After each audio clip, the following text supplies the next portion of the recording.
नमस्कार दोस्तों, मैं वाजिद एक बार फिर से स्वागत करता हूँ आप सबका हमारे चैनल मार्शल टेक में।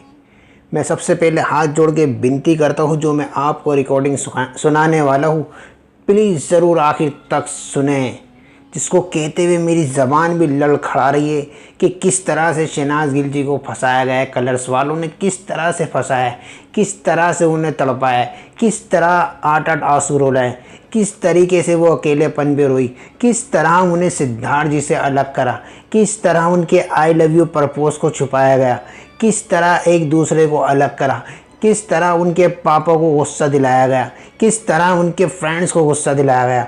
बिल्कुल मैं सही बात बोल रहा हूँ। आप ये रिकॉर्डिंग आखिरी तक, बीच में, शुरू में, सेकेंड एंड हाफ, बिल्कुल लास्ट सब सुनिएगा और इसे ज़्यादा से ज़्यादा शेयर करिएगा किस तरीके से उनको ठेस पहुँचाई गई। तो चलिए सुनते वो रिकॉर्डिंग। क्या था टॉपिक गाइस, क्या बात कर रहे थे हम लोग? वो फिनाले वाला एमएसके वाला। हाँ, तो फिनाले वाले के दिन कुछ नहीं हुआ था। शहनाज ने तो साइन कर दिया था एमएसके इस चक्कर में कि उसको अभी वो एक शो में ही और उसको दूसरा शो मिल रहा है। कलर्स ने उसको अच्छे से मैनिपुलेट कर दिया कि है ना कि एक और शो बना रहे हैं और आपको लीड में डालने वाले हैं, लाइव और रियलिटी शो रहेगा। और उसने सोचा कि चलो अच्छा ही है, अभी वापस पंजाब जाने से अच्छा है कि यहाँ पे एक अच्छा कलर्स का एक और शो मिल जाएगा बैठे बैठाए। तो शहनाज को तो इतना पता नहीं था कि इसकी कितनी ज्यादा वो है, तो उसको फॉर्मेट भी नहीं बताया था और साइन करा लिया। उसने सोचा कि अच्छा ही है, कलर्स का शो तो अच्छा ही होगा, लीड में दे भी रहे, तो उसने कर लिया। और फिर जिस दिन फिनाले था उस दिन उसको बताया गया कि फॉर्मेट क्या है।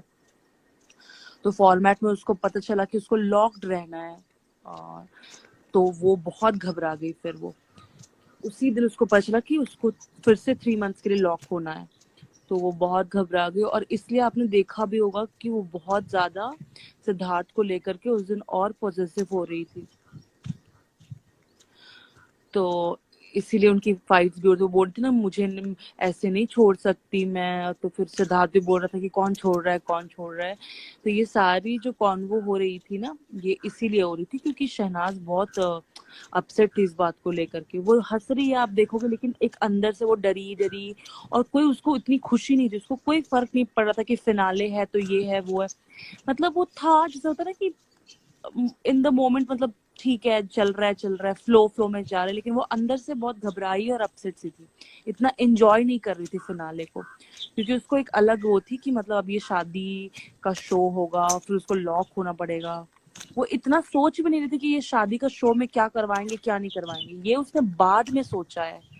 जब वो बिग बॉस से निकल कर आई, खत्म हो गया, नेक्स्ट डे जब उसने रिस्पॉन्स देखा, अपने फैमिली से मिली, 10 लोगों का फोन आया, बातचीत की, तब उसको पता चला कि उसने बहुत ही, और उसके डैड एकदम फर्म थे कि मतलब ये शो क्यों साइन किया तुमने, नहीं करना है ये शो करके। तब उसको समझ में आया कि उसने गड़बड़ कर दी है। उसके पहले उसको ये नहीं था मतलब कि एमएसके मतलब शादी शो है, तो उस वक्त भी उसको समझ नहीं आ रहा था। तो उसको ये से लग रहा था कि मतलब अब उसको फिर से 3 मंथ्स के लिए लॉक होना है। उसने गलत कुछ ये इसलिए कर दिया क्योंकि उसको फिर से 3 मंथ लॉक होना है। फिर से वो उसका जो पर्पस था कि मतलब सिद्धार्थ के क्लोज रहना है, तो वो मतलब कोई उसका कोई पॉइंट ही नहीं बन रहा था उस बात का। तो यही हो गया था। Right.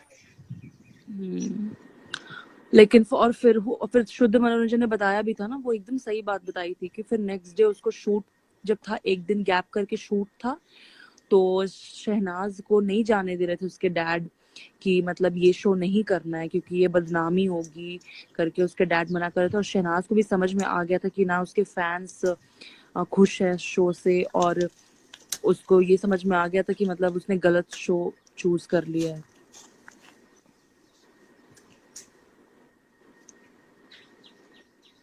Sana was only eager to do projects anyway because she was first not realized her stardom. She was eager to do projects because the project was in Mumbai, and बैठे बिठाए उसको मुंबई में प्रोजेक्ट मिल रहा था, वो भी colours का। वो भी उन लोगों ने डेफिनेटली ये बात बोली होगी कि लीड में दे रहे हैं तुमको, क्योंकि उसको साइन करने से पहले उन लोगों ने उसके मैनेजर को कांटेक्ट किया है, उसके घर पे कांटेक्ट किया है, मैनेजर को कांटेक्ट किया है। उन लोगों ने सीधे मना कर दिया है।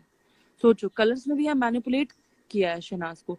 उन लोगों ने सीधे मना कर दिया कि पहले शहनाज बिग बॉस से आ जाए, फिर हम लोग आपस में डिस्कस करके फिर कुछ साइन करेंगे। लेकिन फिर क्या किया, कलर्स वालों ने सीधे शहनाज से बात कर ली, और वो भी किसी टाइम भी नहीं दिया डिसाइड करने का। बस बिठाकर बोल दिया कि मतलब लीड शो है तो आप कर लो करके शहनाज ने साइन कर दिया। फॉर्मेट वॉर्मेट कुछ नहीं बताया। फिर भाई उस दिन फॉर्मेट बताया। उसके बाद जब एमएसके जब बिग बॉस खत्म हो गया तो वो गई, तो उसके डैड, एक दिन बाद शूट थी, डैड उसके रेडी नहीं थे शूट के लिए। उनकी फिर कलर्स के पूरे टीम से शहनाज के डैड की मीटिंग हुई, सिद्धार्थ भी गया साथ में। शहनाज के साथ में उसके डैड, सिद्धार्थ, ये लोग सारे गए वहां पे कलर्स के, मतलब जो भी वहां पे फिल्म सिटी या पता नहीं, मुझे इतना नहीं पता, लेकिन वो लोग उसके ऑफिस या जो भी बात करने की उनकी मीटिंग, क्योंकि शहनाज के डैड बहुत ट्राई कर रहे थे पहले से ही बात करने का शो को लेकर के, क्योंकि उनको था कि मतलब बनी बनाई जो ये है वो बेकार में शो इसको उल्लू बनाकर साइन करवा लिया है करके। तो फिर इसलिए काफी चेंजेस करे उन लोगों ने फॉर्मेट में। अदरवाइज शो का फॉर्मेट बहुत ही अजीब था, प्रॉपर शादी फॉर्मेट था, उसमें तरह तरह की चीजें करवाते। मतलब वो लोग एक्चुअली शहनाज ने जो फैन मोमेंट में गौतम के साथ जो फैन मोमेंट में रिएक्ट किया था ना, उस चीज को वो लोग यूज करके सोच रहे थे। उन लोगों ने गलत समझा ही नहीं शहनाज को। वो लोग सोच रहे थे कि शहनाज वैसा ही रिएक्शन देगी हमेशा। अरे समझो कि फैन जब आप किसी फैन का इतने बड़े फैन हो किसी की, तो आपका वो फैन मोमेंट होता है, आप वैसे ही रिएक्ट करते हो, है ना। तो उन लोगों ने सोचा कि मतलब शहनाज ऐसी रिएक्ट करेगी, तो उस बेसिस पे उन लोगों ने शो बना दिया। सोचो सिडनाज शो बनाया होता तो कुछ बात ही अलग होती। So how can they make her sign without revealing concept? No, they can do that because Shehnaz का कलर्स के साथ में कॉन्ट्रैक्ट है। तो आपने देखा भी होगा कि पारस जब खत्म हुआ ना वो एमएसके, तो फिर जब एमएसके खत्म हुआ, एमएसके बोल रही हूँ, बिग बॉस खत्म हुआ, तो इन लोगों ने जब इंटरव्यू चल रही थी शहनाज और पारस की, इंटरव्यू नहीं, इन लोग प्रमोशनल एक्ट कर रहे थे, एमएसके का प्रमोशन कर रहे थे बिग बॉस फिनाले के जस्ट बाद बाहर में, शहनाज और पारस। तो पारस से भी पूछा गया कि फॉर्मेट क्या है शो का, क्या करना है। तो इसने बोला, पारस ने, कि अभी तो हमें भी पता करना है कि क्या फॉर्मेट है, हमें भी अच्छे से नहीं पता है।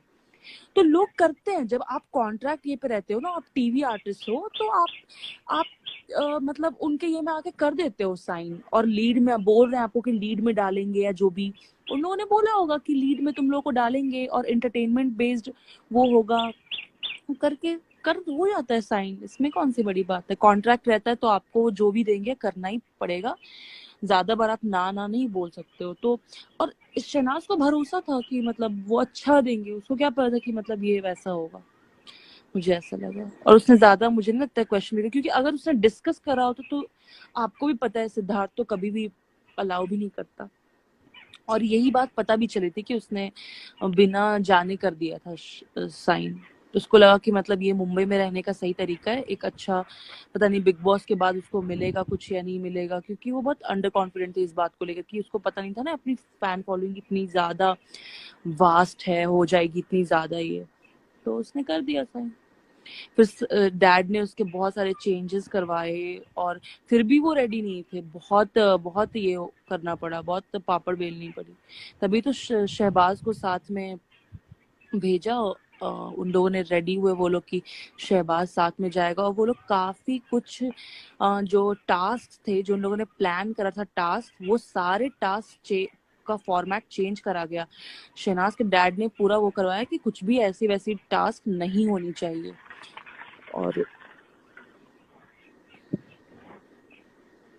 और इवन शहनाज के डैड ने ये भी बोला था कि फैंस इसके हैप्पी नहीं है इसके वो शो को लेकर के। तो वो लोग पता है क्या बोलते हैं, वो लोग बोलते हैं कि वैसे तो नेगेटिव वो आएंगे तो हम तो कुछ भी कोई भी शो नहीं कर पाएंगे, वो नेगेटिव आ रहे हैं, आने दो आप, टीआरपी आएगी तो कुछ भी नहीं वो होगा, नेगेटिव तो करते ही है फैंस, उस पे उतना अगर हम रिएक्ट करने लगे तो कोई भी शो नहीं हो पाएगा। सोचो, ऐसे करके उसके डैड को मैनिपुलेट करा था। के डैड ने सिद्धार्थ को भी लाइव देखा, वो एमएसके के सेट पे थे, तो वहां पे जो था बंदा, वो बता रहा था कि हमने मतलब अच्छे बंदों को कास्ट किया है, सब कुछ किया है, क्योंकि he was very much concerned कि क्या हो रहा है, क्यों कैसे लोगों को कास्ट कर रहा है। अगर मेरी ये वीडियो आपको पसंद आई तो प्लीज़ लाइक करें, शेयर करें, कमेंट्स करें और सब्सक्राइब करें मेरे चैनल मार्शल टेक को।